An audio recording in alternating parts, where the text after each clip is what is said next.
You're on 97.5 Triple GFM, 104.1 Coonabarabra, and we've been talking that we're going to be having a chat with this author from sunny Queensland. We've got him on the phone right now, MC Stevens. Welcome to the show. How are you going?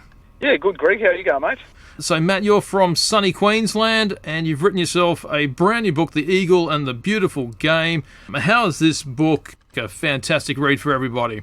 Look, Greg, with the book, I decided to write it a few years ago. So anyone that loves sport would love this book. I've been coaching now at the local soccer club for about 10 years, coaching two of my three sons. And 1 year there, we just had a fantastic year of soccer. We finished first in the competition. We only lost 2 games of the year.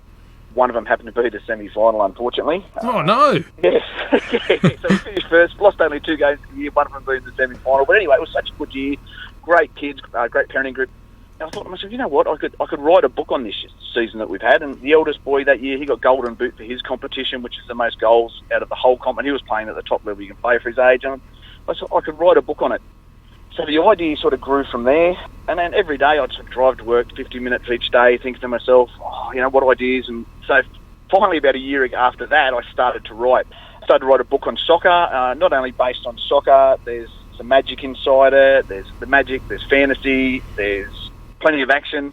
So it's just a great book for the kid, a great book. It's even for us big kids enjoy it. It's a really good way to get your kids back into reading too. It's written in a way that's quite easy to understand. And when I was writing it, he's 10 now, but before it actually went to publishing, I submitted to the publishers. I was reading it to my 8-year-old boy. He was laughing at it and enjoying it and just wanted me to keep reading it to him. So I think anyone anywhere from 8 to 15 would really enjoy the book. Now, you're obviously a fan of soccer. When you're not writing, what are you normally doing? When I'm not writing, I've got my normal job. So my normal job, I'm a biosecurity officer for the Department of Agriculture and Environment. I work in a section called Container NCC, so we look at any giant African snail coming into the country to make sure it doesn't become established here. Apart from that, when I'm not working, I'm either coaching or driving my kids to and from football, because I've got 2 of them playing in the National Premier League now, and I can drive from anywhere from where I'm at Narangba to the Gold Coast to up past Bundaberg to Toowoomba. So anywhere. I guess country people out there do it all as well for their sport, but we're looking at 2 to 3 hours anyway, and they train for 3 days a week for 2 hours each time, and I coach as well. So it's like, okay, Matt, when are you going to be putting this writing time in there? Are you just like kind of burning the midnight oil? Yeah, that's it. So I've got my boys 1 week on, 1 week off, so I do get a week, 1 week to recharge. Even though I still coach 2 days a week, I still get that 1 week to recharge when they're with their mother. So The Eagle and the Beautiful Game, give us a brief overview about the story in this book. So it follows a 12-year-old boy called Alex who plays for his local team, the Narangba Eagles. So one morning he decides to go against his father's wishes and he climbs a local mountain with his younger brother. When he climbs it, he has an accident, he gets hurt, and from there he starts to learn a mind-boggling truth. His team then go on to play a number of teams in the competition, the arch rivals being the Claymore Crows. So being from New South Wales myself, I grew up in Campbelltown. Claymore was a local area there, and they're the arch rivals. They're sort of the bad guys in the book. They go on and play that. I don't want to give too much away when I say the mind-boggling truth, because I don't want to reveal some of the, let's just say, the magic that happens after that. Okay, not too many plot reveals, just a little overview. Give people a slight taste, make them go, "Whoa!" A slight taste of it. So they go on, they play the Claymore Crows. The Claymore Crows decide to revert to some foul play, but they do it off the pitch before the game and during the game as well, much to their detriment. Right. Clean play, bad play, and a bit of magic thrown in. The magic, fantasy, and as I said before, Greg, there's plenty of action there. Plenty of action as well. Now, you were just saying before you based it on a season that you had. Now, are they actually like real-life people as in the characters, and do they even know they're in it? Well, the people who I like do. Every character in the book's inspired by a real person, but that fictional character is just inspired by real people. So, I'll give you an example. There's a character in the book called Captain Wall. He's a fisherman, and in real life, he's a prawn fisherman. But he's described in the book as being fat. He wears shirts that are too small, so his belly hangs out over his shorts. He stinks of fish and cigarettes, and a voice that makes you want to put your fingers in your ear. So it's not quite an accurate, but it's a character based on him, and it's worth a laugh. And even the kids in there, that's based on my kids, Alex, Sam, and Tom.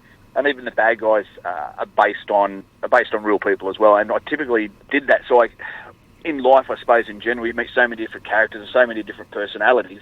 for me, basing it on someone that was a real person, I could sort of put a bit of their personality into the description. That's it, and we'll just keep them anonymous for that one, hey? Yeah, that's it.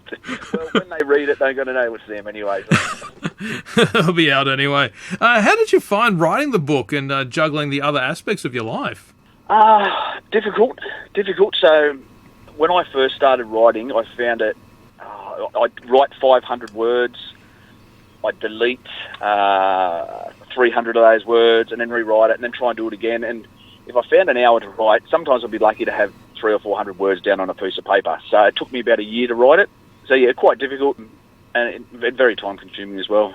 Oh, it would be. Is there a chance, I haven't read the book yet, I haven't checked out the ending of it yet, as I say, yet, is there a chance that there could be even a sequel to this, Eagle and the Beautiful Game?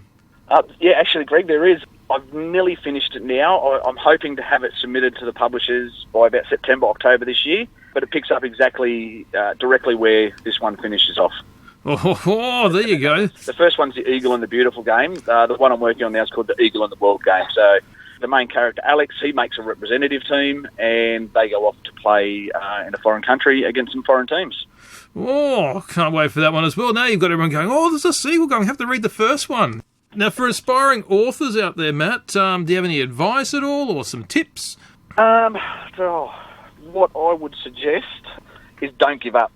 Don't give up. It's not an easy thing to do, especially as a first-time author. Probably the best advice I could give any new author starting up is segment the book. Segment it. So for me, I'd done a beginning, a middle, and the end. Then I threw the bits in the middle, and if I had it in little chapters, I could go through and get that each and every little bit, I wouldn't say perfect, but to sound the way I wanted it to sound. And then say I had the middle done and I went on to the next part after that. I go, then I can go back and add this bit to the middle. So segmenting it, and then once you segment it, you can go through, get all those little segments right, and they can all fit together in the end, and hopefully end up with a good product in the end. Well, it sounds like it's a darn good read. I guess the most important question out of everything is, for those who like the sound of this book, where can we get a copy from? Okay, so you can get it directly off Pegasus Publishing. It's not available until the 30th of this month, so that's when it's actually released. Or you can just go into Google, type in the Eagle and the Beautiful Game, and you can buy it through a number of places. Pegasus Publishing, you can purchase it through Amazon, Booktopia, Fish Pond, and Google Books. You can go into any bookstore and they can order it for you as well. Awesome. Well, it has been great chatting to you. We'll have to catch up with you again, Matt, when the sequel comes out. But thanks for taking the time with us. That's MC Stevens, the author of The Eagle and the Beautiful Game. Excellent. Thanks, Greg.